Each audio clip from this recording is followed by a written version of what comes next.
We all know it and we can feel it. We are reaching the end of a glorious era in football, one that was spearheaded by two of the sport's greatest ever players. You could even make a case that from mid-2000s to mid-2010s was the most star-stacked and highest level of football we have ever seen. Now, usually by this point, someone new shows up and carries the torch, like we have seen it happen numerous times in the past. And there are a few who are potential candidates as the ones to do it now. So how do they fare against their predecessors, and is football's future in safe hands? Here's Bellingham. Oh, goodness! What about that?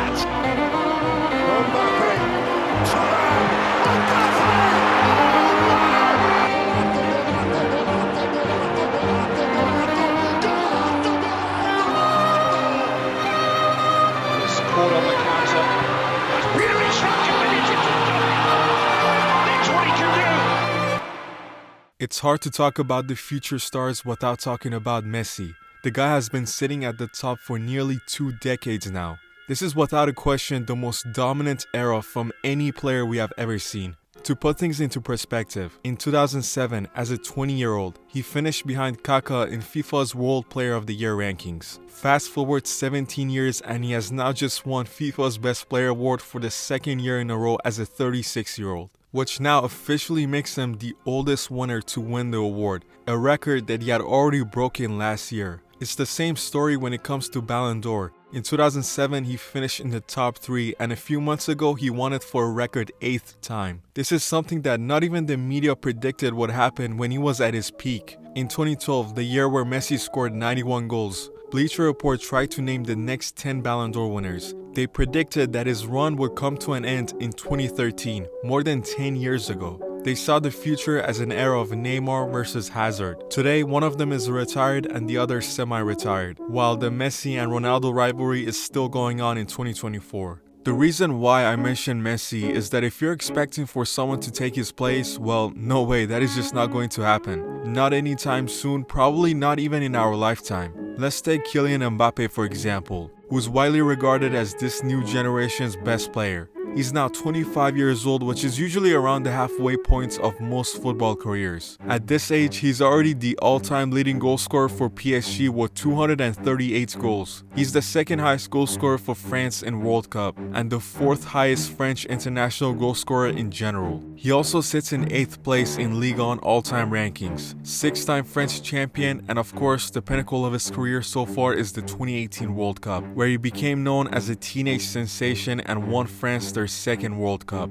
But all of these great achievements are overshadowed because he plays in France, hasn't won the Champions League, no Ballon d'Ors, and no FIFA's Player of the Year award either. In comparison, here are Messi's achievements when he was 25 years old. 4 Ballon d'Ors, 3 Pichichis, 4-time Champions League top goal scorer, 3-time Golden Boot winner, 6-time La Liga champion, 3-time Champions League winner, 2-time UEFA Best Player, 1-time FIFA's Men's Player of the Year. And he also had that historic season where he won every single competition with Barca, completing the sextuple. Oh, and he also scored 91 goals in a calendar year. Even if Mbappe's stats are technically better than Ronaldo and Messi's were when they were 25, there is a big question mark around it because, as I said, he plays in France. For him to still be there by this age is actually quite shocking for a player of his talent, which has only made it more impossible for him to live up to certain expectations like becoming the next Ronaldo. The next 2 players have already established themselves as the face of their respective clubs. I'm talking about Pedri and Jude Bellingham. Pedri arrived onto the scenes in 2020, after Barca had hit rock bottom and the club was looking for fresh blood. It didn't take him long whatsoever to make himself a regular starter. In fact, in his first season at the club as an 18-year-old, he equaled Bruno's record for most appearances in a single season. He played 72 games. Yes, you heard that right, 72. He played in La Liga, Copa del Rey, Champions League, Euros, and Summer Olympics. As expected, he won the Golden Boy Award shortly after, becoming the first Barca player to do it since Messi. And right now, he's quite literally one of the best midfielders in the world. Here's a graph that shows the key passes and expected assists per 90 of some of football's best players across Europe's top leagues. You have players like Musiala, Modric, Maddison, Bruno, And here is Pedri. This season, he has more expected assists and key passes per 90 than any midfielder in Europe's top 7 leagues. Now, if you're wondering then why his assist numbers are so low, then just watch Barca's attack for one game. Ever since his arrival, Pedri has consistently been compared to Iniesta.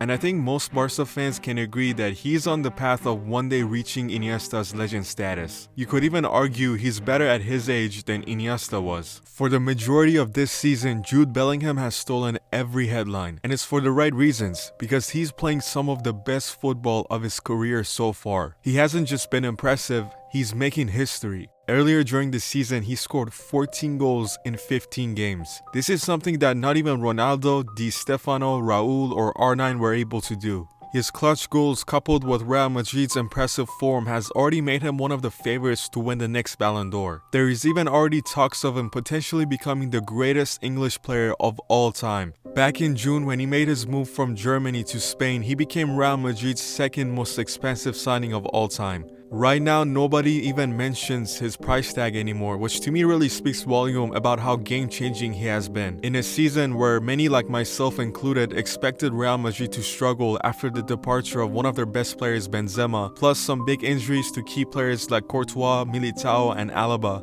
Bellingham has stepped up on numerous occasions to drag his team to the finish line, with the Clásico being the most clear example. In a lot of ways, similar to Pedri, it's not too far-fetched to say he's on the path of becoming one of Madrid's most iconic players. If we are talking about breaking records, then it's only right to also mention Erling Haaland. I think oftentimes people forget that he's just 23 years old. He was a year younger when he broke the Premier League record for most goals scored in a single season. Something that at one point nobody thought was even possible. And in his first season in England, he won the treble with City. You also have other young players like Vinicius, Foden, Martinelli, Musiala, etc., who are all capable of producing magical moments. And who knows how much more they will grow when they reach their prime. I asked people on Twitter if they agreed with the statement that from mid-2000s to mid-2010s was the best period in football. And well, overwhelming majority agreed. Although we have to first mention nostalgia definitely plays a big role in how we see the upcoming generations. But it's also logical in my opinion to have the viewpoint that what we have seen was the best. When you look around, it does feel like teams have gotten worse. Whether it's clubs like Barca, United, Milan, or even at international level like Brazil, Germany, and Spain. The Messi and Ronaldo era won't be replicated as much as we try to push the narrative that Haaland and Mbappe are their successors. I highly doubt we will ever see something like this top 1% that we saw over the course of the past 2 decades. But it also doesn't mean that today's players are necessarily bad. As we went over it, they're actually really good. It's just that the generation before them was abnormal. And as I said in the beginning, we are clearly in a transition period where Messi and Ronaldo are finally stepping away from the center stage. It won't be until a few years have passed and these guys have reached their primes that we will get a good idea of where football is headed. Anyways, that was it for this video. If you enjoyed it, please make sure to leave a like and subscribe. It helps out the channel massively. Until next time.